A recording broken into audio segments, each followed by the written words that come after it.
তদন্ত কমিশন গঠন করে নিহতদের আর্থিক ক্ষতিপূরণ দেয়া হবে জানিয়েছেন ১৪ দলের নেতারা।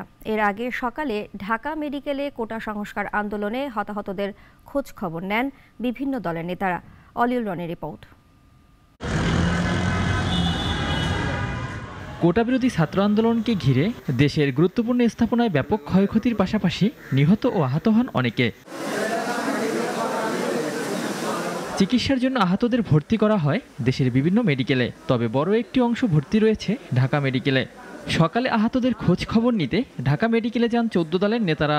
এ সময় সাংবাদিকদের সঙ্গে কথা বলেন দলের মুখপাত্র। দলমত নির্বিশেষে যার যেখানে অবস্থান সেইখান থেকে তাকে দেখা হবে এবং সেইভাবে ব্যবস্থা গ্রহণ করা হবে। এদিকে সহিংসতায় ক্ষতিগ্রস্ত রাষ্ট্রীয় স্থাপনা পরিদর্শনে গিয়ে জাপা একাংশের প্রধান রাষ্ট্রদ্রোহ আইনের বিচারের দাবি করেন। বিচারের আওতায় আনতে হবে এবং তাদেরকে যথাযোগ্যভাবে বিশ্লেষণ করে তাদেরকে শাস্তি দিতে হবে। অতি দ্রুত এ সংকট পিছনে ফেলে শেখ হাসিনার নেতৃত্বে এগিয়ে যাবে দেশ, আশা প্রকাশ করেন ১৪ দলের নেতারা। অলিউল রনি, নাগরিক, ঢাকা। ওয়ালটন ফ্রিজ কিনে অনেকের মতো আপনিও হয়ে যেতে পারেন মিলেনিয়াল। সেরা পণ্যের সেরা অফার।